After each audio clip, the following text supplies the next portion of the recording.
In the summer of 1861, James White was burdened with the growing responsibilities of managing the assets and ministries for the Great Advent Movement. So he made a trip east with his wife to make a case for organization of the churches. The journey, in his own words, was very disappointing. He met with either resistance or silence. Some of the leading ministers refused to cooperate with what was the most obvious need of this growing movement: order and organization. Frederick Wheeler, a pioneer of the faith, at a business meeting in Roosevelt, New York, remained seated when James called for all in favor of organization, please stand. It was devastating to White. R.F. Cottrell, writing in the Review, stated that Brother White was in favor of something dreadful.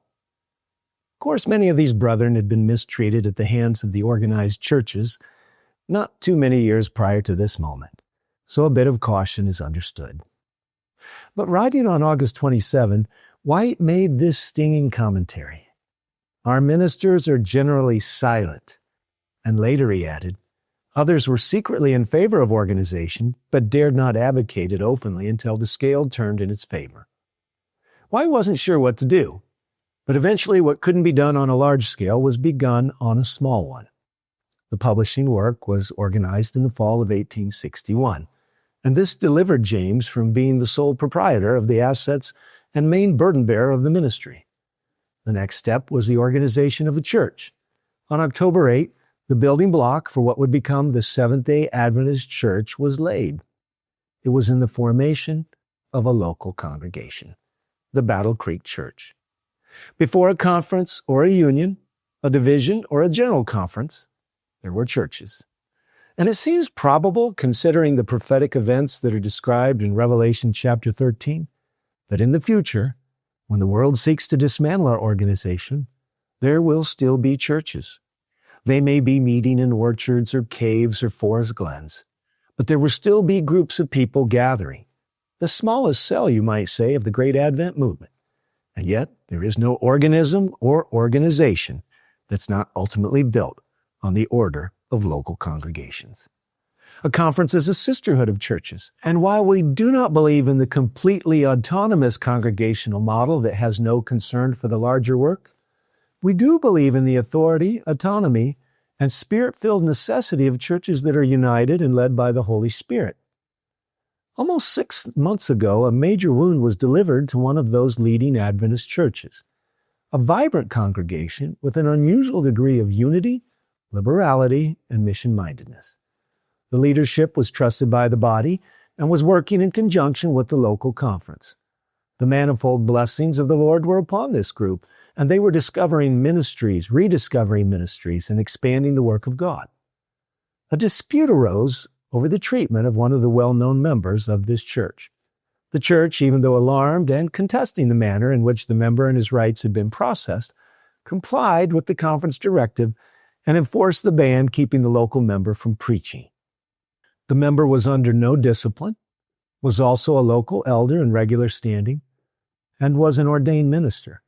He was kept from exercising rights and authorities conveyed by both the local church and the union upon his ordination to gospel ministry. While it is completely understood that various things that he said were not appreciated by everyone, it remains the opinion of many fair-minded Christians that a hearing of the issues, not a banning of the subject or the person, was the gospel order of resolution. The matter was further complicated when some in leadership applied pressure to the local church to mimic the conference and discipline the member from leadership roles in the local congregation. Other ministries, it was stated, would not receive the cooperation on a conference level that was needed until local leadership understood the situation as conference leadership did. The senior pastor, understanding that this tactic would wound the church if brought into public view, worked prayerfully to keep the matter behind closed doors. Needless to say, when this became impossible, it met with strong disapproval from the local church, who could not see how the banning of one of its local members was related to its medical or educational ministries. Strong and direct objections were made to what appeared to almost all as undue pressure at best and administrative extortion at worst. The resulting strong disagreement behind closed doors led to the dismissal of the senior pastor, who was unwilling to surrender the civic and gospel order of discovery and due process in determining truth. The abruptness of the dismissal after 37 years of ministry, 11 of which had transpired at that local church, elicited objection by the vast majority of membership who gathered en masse to express their disapproval. They, like any family who watched the abuse of another family member, protested vociferously. Time is short. If we don't disentangle ourselves somehow from the state, expect to be thrown under the bus in the next pandemic again. We are sinning corporately, holding money above God and the people that He loves so dearly. It is very, very hard to be a cheerful and careful steward of God's tithe when we witness all the blatant apostasy around us that is tolerated, but then Village is hit with a lightning bolt of injustice for simply speaking the plain truth. This protest, poorly understood and rejected as illegitimate by some, has now been postured as rebellion or war against the conference-level leadership. Rebellion, however, would require the rejection of legitimate authority, which is at the very heart of the current discussion.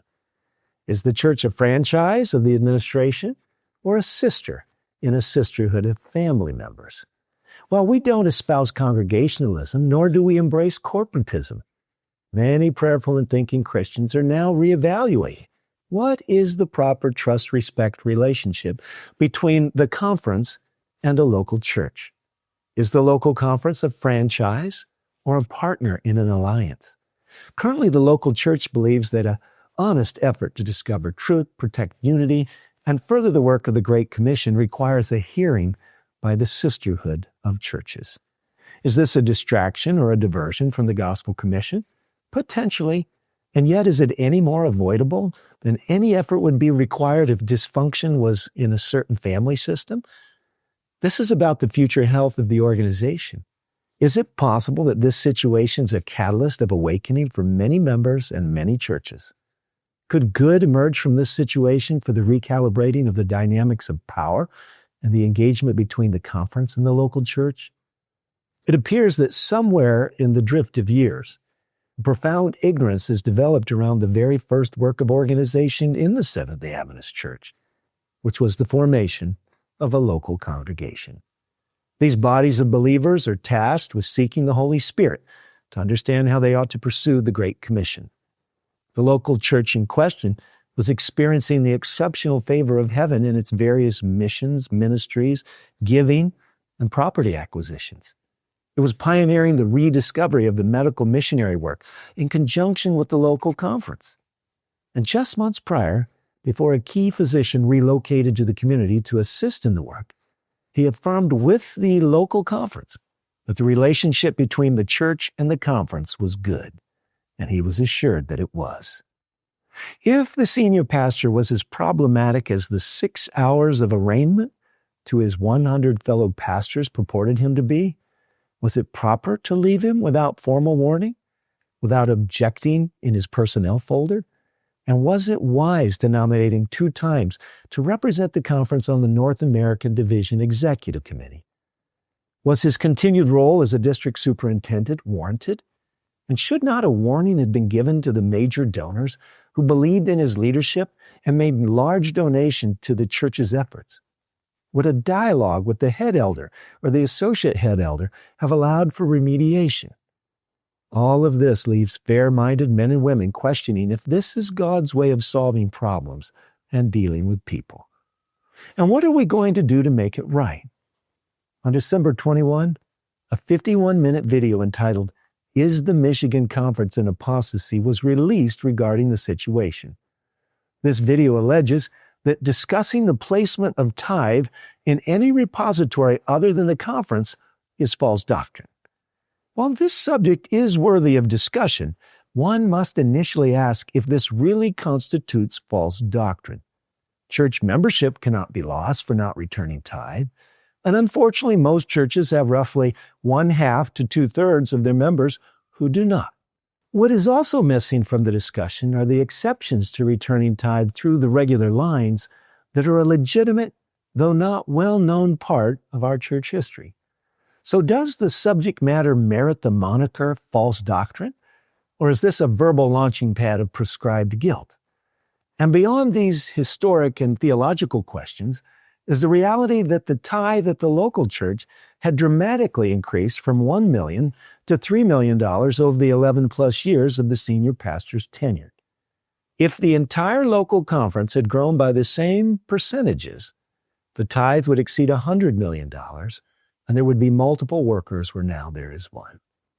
Perhaps also worthy of reflection is this statement in Acts of the Apostles, page 344. Spiritual prosperity is closely bound up with Christian liberality. Is it possible that deep spiritual growth was fueling this generosity? The author of the video fails to state that he works in the conference office, that he was invited to sit through the entirety of the deliberations with the conference committee that had led to the senior pastor's separation from his local church, and that he had been opposing the messaging coming from the local church's religious liberty weekends. He also leads the listening audience to believe that the senior pastor hijacked the meetings that were held with the district superintendents, when in fact it was the conference president's choice to change the focus of these meetings and to attempt to mitigate the intense agitation over the banning of a prominent member.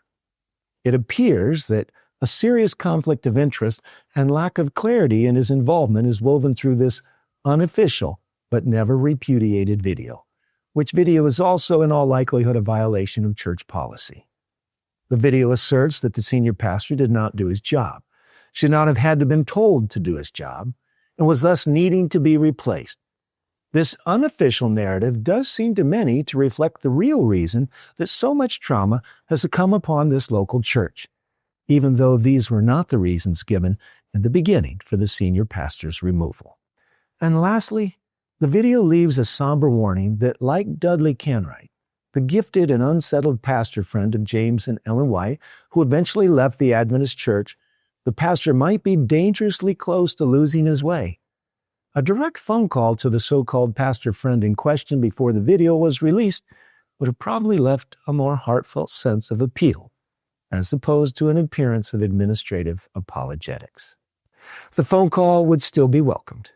The dismissal of the senior pastor was followed by what can only be described as the largest and longest personnel committee in the history of the Adventist Church, where for 6 hours on December 10 and for another 2 hours on January 28, extensive details and commentary were shared with pastors and wives, attempting to leave no doubt that appropriate and warranted steps had been taken in the removal of the pastor. Included in this session was the admonition to the hearers to share what they had heard. All of this leaves the concept of confidentiality, professionality, and basic Christianity gravely wounded. Many more details and dynamics have been, could be, and probably should be examined. The question at hand is this: is this the Bible method for the discovery of truth? Are these the methods that functional families or even successful organizations utilize to create healthy resolutions and cultures that win? Does utilizing at-will employment law, not the Bible, not the church manual, to bring a quick and decided end to employment, make for the best team building and strong and vibrant cultures, or the discovery of truth? Does truth matter? And is this why the Bible states that every man seems right until you examine all the evidence? The larger question at hand is, can a church that defines itself by the keeping of the law and the spirit of prophecy remain true if its methods stifle the prophetic voice and the role of their pastors? Does having ministers working under at-will employment law and culture negatively impact their prophetic role to speak up and disagree with the denomination? If so, what will we do to protect ourselves from ourselves? This may be our most important danger. Various organizations have whistleblower bylaws and policies. Are we immune to similar dynamics? Or does the church have an unwritten 29th fundamental belief in its own infallibility? So what is a local church? And what are the prerogatives and responsibilities that come with being part of a local church? What is a conference? And what does a conference president have by way of rights, roles, and responsibilities? How do we achieve accountability in a postmodern culture? Do we have enough resolve, Are we committed to the truth in all places, times, and circumstances? Do we have the courage to stand for the right though the heavens fall? And what about calling sin by its right name, even in the church, including the organization and the leaders' decisions? In the fall of 1862, 1 year after the organization of the first major church in Battle Creek, the Michigan Conference was formed. It was and remains a sisterhood of churches. In April of 1863, the conferences gathered together and formed the General Conference of Seventh-day Adventists. And here we are today. The question is, who are we and what are we becoming? How will we conduct ourselves? And what kind of legacy we will leave our children and the watching world? This depends primarily on the love and courage of the men and women who've devoted themselves to God. I encourage you to read from the Testimonies to Ministers in the chapters entitled Under Which Banner? And the Lord Has a Controversy with His People. Writing in the devotional From the Heart, Ellen White states that the Church of Christ, enfeebled and defective as she may appear, is the one object on earth in which He bestows, in a special sense, His love and regard. A very similar quotation in Testimonies to Ministers includes a prescription for the ongoing health of the church. On page 49, she states, "The church, enfeebled and defective, needing to be reproved, warned, and counseled, is the only object upon which Christ bestows His supreme regard." Who is to do this prophetic work? Is it a coincidence that the quotation is in Testimonies to Ministers and it calls for reproving, warning, and counseling, even the church? Perhaps this is a major part of the pastoral duties of ministers. And rather than excise the pastors who are doing it out of the church, we should listen, discuss, pray, and if necessary, humble ourselves in the sight of the Lord. History shows us that Ellen White spent the first years of her ministry building up the institution we so love, and so much of the last protecting the church from its own organization. Perhaps there's nothing new under the sun. In her day, as in ours, we echo the words of Paul, writing to the Galatians, "Have I become your enemy for telling you the truth?" May God help us all to do justly, love mercy, and walk humbly as we face ourselves and the future. May self-interest not smother deep convictions of the soul.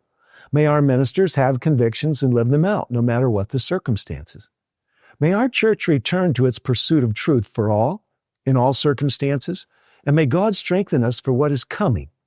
If we go forward unwilling to pay the price of honest discussions and honest dealing, enfeebled and defective we will remain. On the other hand, truth, kindness, and commitment will do for the world church what it did for the village church. Make a congregation like an army, terrible and with banners. The choice is ours. Lead on, O King eternal.